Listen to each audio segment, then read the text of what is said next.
Congresso Democrático das Alternativas, com esta iniciativa, pretende alterar ou contribuir para consolidar uma narrativa diferente daquela que é protagonizada pelo governo e pela Troika.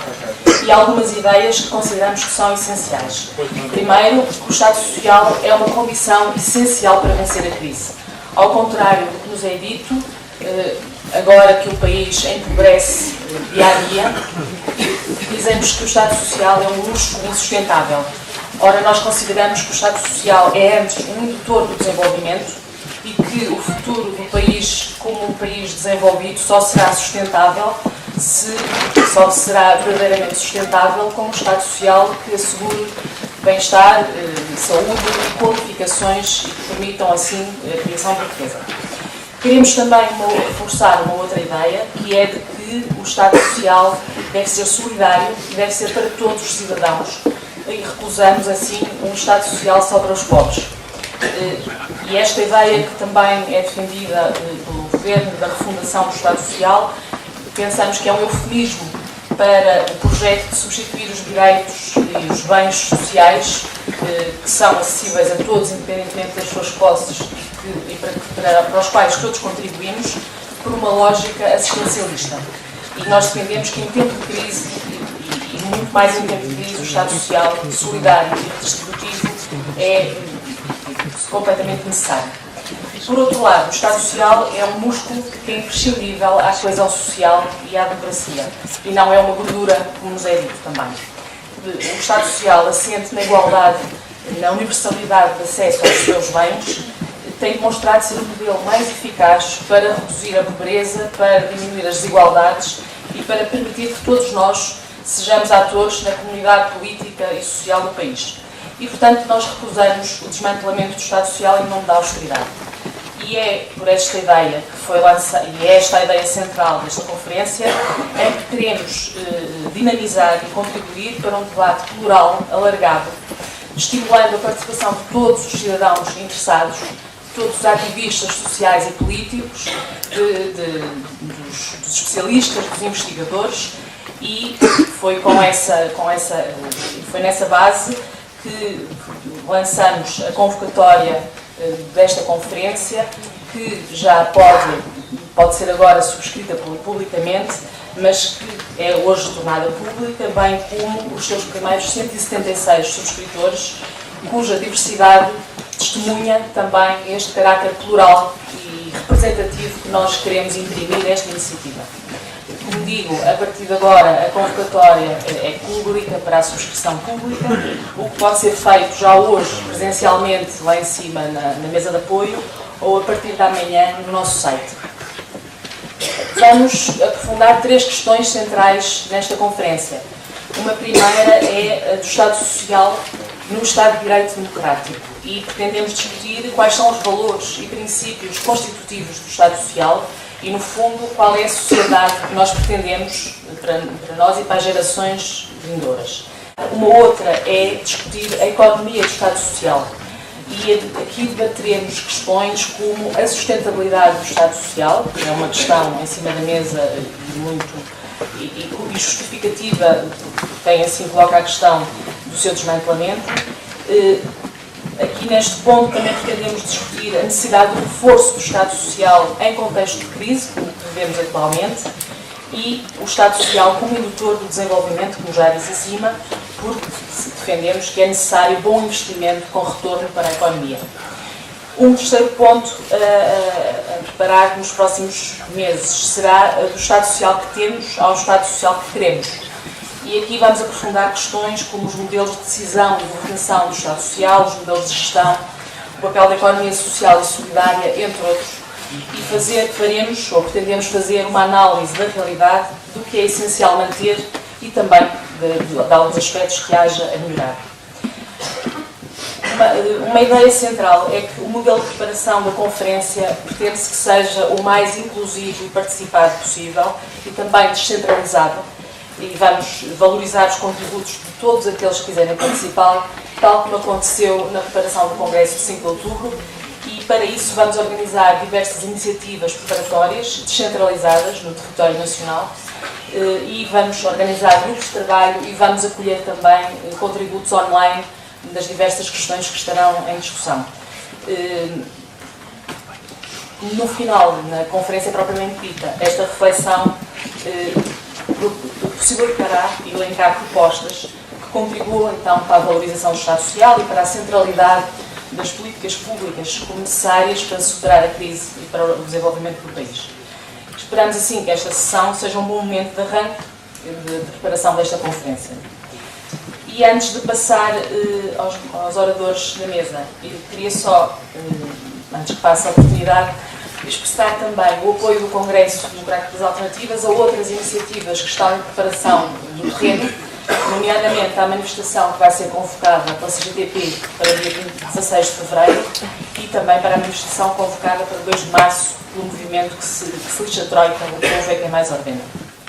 Nós estamos exatamente a terminar um ciclo político e, portanto, já entramos nesse processo. Esse processo vai ter várias fases. A primeira fase, obviamente, foi a assinatura do memorando, vinha quiçá já de trás. Ela começa a aprofundar-se exatamente, e terá um aprofundamento grave em 2013. E é realmente essa mudança de ciclo que nos vai obrigar, não só nós portugueses, eu penso que é a mesma coisa que está a suceder em Espanha, o pacto. Em Portugal não houve um pacto, houve uma revolução. Em Espanha houve um pacto e também esse pacto está a colapsar, obviamente, e na Grécia, de alguma maneira, depois também da ditadura militar, a mesma coisa sucede. Ou seja, estes países estão a entrar num processo de transição política muito forte e muito duro. E esses processos de transição significam sempre que as instituições que nós temos podem ou não corresponder às expectativas dos portugueses. Portanto, nós vamos estar a passar por um período que nós costumamos designar por pós-institucional, isto é, as instituições certamente não vão, e quando falo de instituições, falo, por exemplo, dos partidos, certamente e muito provavelmente não vão dar resposta adequada se os cidadãos portugueses não souberem fazer pressão sobre eles, não souberem organizar-se de outras formas e, sobretudo, se não souberem retomar a rua, porque a rua em Portugal, como no sul da Europa, é o único espaço público que não foi até agora colonizado pelo capital financeiro. E é, portanto, esse espaço público que nos resta e que deve, obviamente, ser tomado, como tem sido tomado já noutras ocasiões pelos portugueses. Portanto, é um ciclo político. E esse ciclo político mostra que o Estado Social não é uma questão social. É uma questão política que, no nosso caso, é o DNA da democracia portuguesa. Porque em Portugal, como no resto também na Espanha, o Estado Social começa com a democracia, com esta democracia, a democracia que temos hoje começou com esse Estado. E, portanto, é claro para todos nós, ou deve ser claro, que um Estado Social residual significa uma democracia residual. Tão simples quanto isso. Provavelmente ela não se aguentará. E, portanto, nós temos que começar a lutar pelos nomes, antes de lutarmos pela realidade. Fala-se de Estado Social. Até há bem pouco tempo a gente falava de Estado de Bem-Estar Social. A palavra bem-estar foi destruída, foi eliminada. Porque, obviamente, a palavra social, de alguma maneira, é mais neutra, e permite naturalmente que as concepções conservadoras do Estado Social, que são aquelas que assentam fundamentalmente na filantropia e na caridade privada, possam passar como sendo uma versão do Estado Social. Ora, a versão conservadora do Estado Social é aquilo que nós tivemos até ao 25 de Abril. E, portanto, essa não convém nem nos interessa de maneira nenhuma. É um outro Estado Social para o qual nós temos que caminhar. E, portanto, esse é um Estado de bem-estar. É um Estado de bem-estar porque para este governo, para a direita que está no poder, atribuir bem-estar ao Estado é algo que não se pode admitir. Porque quem dá bem-estar é o mercado. O Estado não pode dar bem-estar. E é por isso que eles querem um Estado de mal-estar. E é isso que eles chamam de Estado Social, conservador. Portanto, esta é a primeira luta. A segunda é que dizem que vão fazer uma reforma. Não vão fazer uma reforma. Vão fazer a contra-reforma do Estado Social. A contra-reforma é a destruição daquilo que nós temos e conhecemos. E, portanto, nós temos que pensar que sim, uma reforma, mas a reforma é para melhorar, expandir, alargar o Estado Social, um Estado Social robusto, que neste momento, como dizia a Manuela Silva, vai ser ainda tão importante no plano social, como no plano económico, como no plano político. E, portanto, qual é a nossa grande diferença em relação à Troika e ao Governo? É que o Estado de bem-estar social é a grande prioridade dos portugueses. E sendo a grande prioridade, todas as outras se submetem. E sendo assim, Se para manter o Estado Social é necessário renegociar a dívida, ela tem que ser renegociada. E temos que ter isso na agenda, porque não vamos aguentar satisfazer os credores e satisfazer os portugueses. Por que razão é que a estabilidade dos mercados tem que ser conquistada à custa da instabilidade dos portugueses? A instabilidade das famílias. Celebram essa ida aos mercados. O que é que isso significou? Que tivemos mais dívida, obviamente. Melhorou o nível de vida dos portugueses? Melhorou alguma coisa na nossa economia? Nada. Portanto, nós temos que pôr essa a grande prioridade, a prioridade à qual todas as outras se subordinam. Nós sabemos que é preciso fazer uma reforma do Estado Social. Falamos aqui sobretudo do Estado Social, mas uma primeira questão que me parece importante colocar é saber se é só o Estado Social que está em causa, ou se é mais do que o Estado Social que está em causa. Se, no fundo, a ameaça que graça sobre as despesas sociais, as prestações sociais, os serviços públicos de uma maneira geral, se resumem à tão falada redução ou corte de muitos milhões de euros na despesa social do Estado a curto prazo, alegadamente para salvar o Estado Social e assegurar a sua sustentabilidade, ou se estão em causa mais cortes dos salários, despedimentos até que ponto, cortes noutras áreas de políticas públicas e, questão talvez não menos importante, cortes transitórios ou cortes definitivos.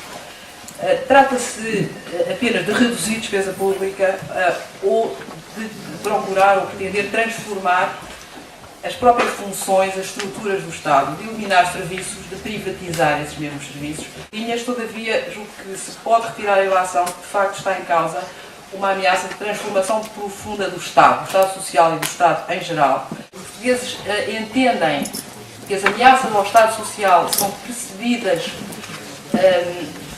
como ameaças à própria democracia. Tudo isto julgo retira ampla legitimidade, para não dizer legalidade e constitucionalidade ao conjunto de práticas políticas que estão em curso. E põe em evidência a importância de debates como este, e daqueles que se vão seguir, no sentido de uma maior consciência, uma consciência mais generalizada e, evidentemente, uma mobilização social em defesa dos princípios e valores da Constituição. Para uma parte fundamental dos trabalhadores, uma parte importante. A ideia de viver no Estado mínimo, no Estado Social mínimo, já é uma realidade.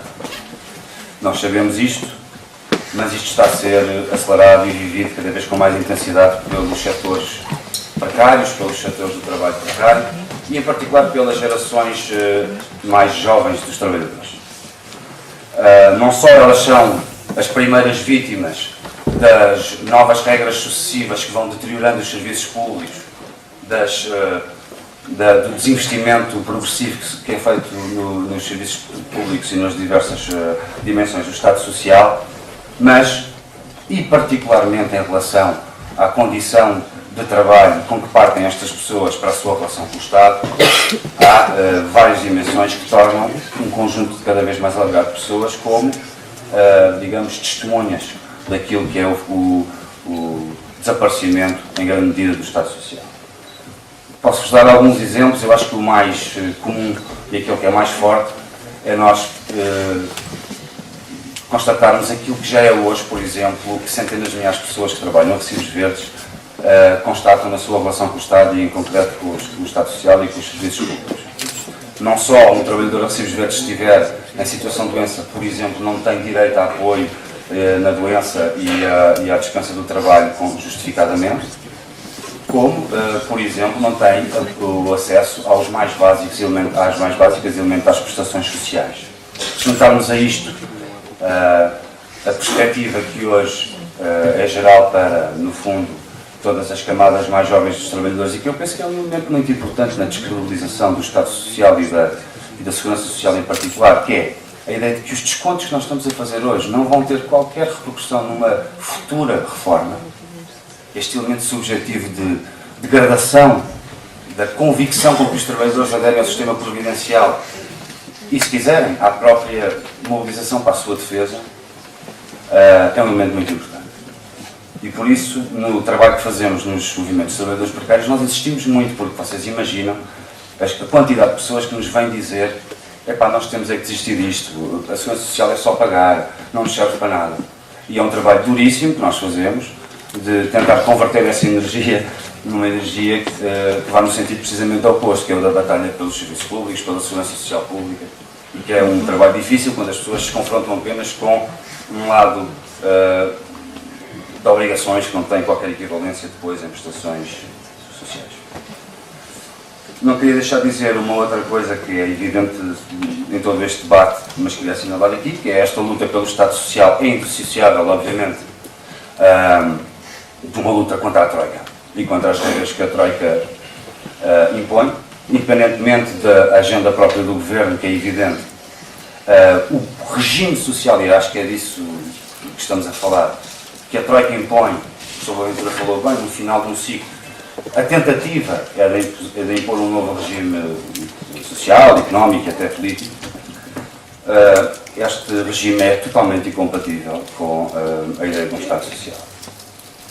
Não só pelas regras que vai impondo associadas aos empréstimos, mas porque o próprio regime baseado na precariedade, no desemprego, nos baixos salários, é incompatível com o sistema prestacional, da solidariedade entre gerações, de Estado Social. E, portanto, obviamente, é impossível dissociar estas duas questões, a luta pelo Estado Social e a luta contra a Troika.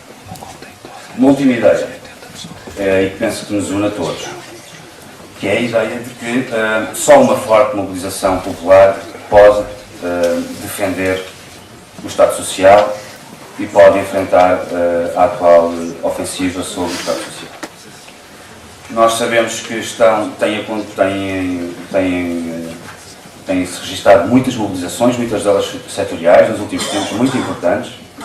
Sabemos que no próximo dia 16, como foi dito, temos uma manifestação convocada pela CGTP da maior importância, uma manifestação sindical, mas com um apelo ao conjunto da sociedade portuguesa. Mas queria, obviamente, salientar a manifestação do próximo dia 2 de março, porque ela tem a potencialidade de vir a ser mais um grande dia de luta em Portugal, em que se possa levantar o país. Ela, em si mesmo, agrega a ideia de ter várias razões, várias causas, vários setores sociais a que ela pode aderir. Tem, em si mesmo, o apelo para que se possa desenvolver de forma autónoma em vários locais do país. E penso que a nossa atenção e o apoio que o Congresso Democrático das Alternativas, as pessoas que aqui participam, possam dar, será de certeza bem-vindo e mais um contributo para que se possa fazer uma grande maré popular que inclua, entre outras coisas, também uma ideia forte de defesa do Estado Social. Nós vivemos o segundo PREC. O primeiro era um processo revolucionário em curso. Este é um processo reacionário em curso. E temos de estar atentos para ele, porque o resultado pode ser, de facto, de trazer mais infelicidade, mais injustiça social para o povo português. Estado Social é, de facto, uma expressão que a nossa Constituição, que é, no fundo, que define a estrutura, o perfil do nosso Estado Social, é uma expressão que não usa, mas que ninguém ousa pôr em causa. Não conheço nenhum autor que ouse pôr em causa a característica de Estado Social do nosso Estado. Só que eu entendo que ele não é apenas um Estado Social. Aliás, essa seria uma compreensão redutora e empobrecedora daquilo que é o nosso Estado. Isto é, daquilo que é a nossa organização como coletividade, como comunidade politicamente organizada. De facto, em mais do que um lugar, a Constituição exprime esta ideia. O Estado não é apenas social, é seguramente social, mas tem que ser democrático também, o que significa que tem que se atender à origem do poder e também ao conteúdo e ao sentido do exercício do poder. O poder, mesmo com origem democrática, e seguramente que a tem, vota quem vota e votam como votam. Não será, por minha parte, que censure ninguém do modo como exerce o seu direito sagrado de exercício de voto. Mas quem é eleito deverá saber que não pode exercer o poder como entende. Tem que o exercer em termos democráticos E já agora, acrescentando também, e segundo o direito que está constituído. Notem que se Estado Social é importante e Estado Democrático não é menos importante, Estado de Direito também não é pouco importante, até diria, talvez seja das dimensões do Estado mais importante. Porque verdadeiramente o Estado de Direito é aquele que se sente vinculado às leis que ele próprio produz. Mas é importante que se sinta vinculado às leis que ele próprio produz. Neste período nós temos assistido, da parte até às vezes de juristas, ou então de gente muito importante, a afirmações aterradoras, pura e simplesmente, porque verdadeiramente se nota que não estão preparados para viver num Estado de Direito. Um Estado de Direito é aquele em que a atividade legislativa, desde logo, porque também está sujeito às leis, que foi criado pelo legislador constituinte, ou renovada, esse texto, pelo legislador com poderes de revisão constitucional. E estão todos vinculados a essas. E é importante que o estejam. Aliás, a ideia de Constituição é esta muito simples. A ideia de resistência a meras maiorias conjuntuais. Podem lamentar-se a maioria de agora, ou outra de amanhã, ou outra de antes de ontem, que não pode fazer o que quer. Pois não pode fazer o que quer. Se ele obedecer ao Estado de Direito para o qual, ou no quadro do qual foi eleito, ele não pode fazer o que quer. Há limites ao exercício dos seus poderes. Precisamente porque a Constituição é o maior compromisso do povo português. Está ali refletido. Dói a alguns, custa a alguns, magoa a alguns. Sim, mas quem for democrata, quem gostar de viver num Estado de Direito, não tem alternativa. Ou, se quiser alternativa, então usa os poderes que a própria Constituição lhe confere para alterar aquilo de que, eventualmente, não gosta. Mas, nesse caso, terá que ter a maioria que a própria Constituição exige para a sua alteração. Já que isto disse que o Estado Social nasceu entre nós com a democracia. Eu não vou contestar isso.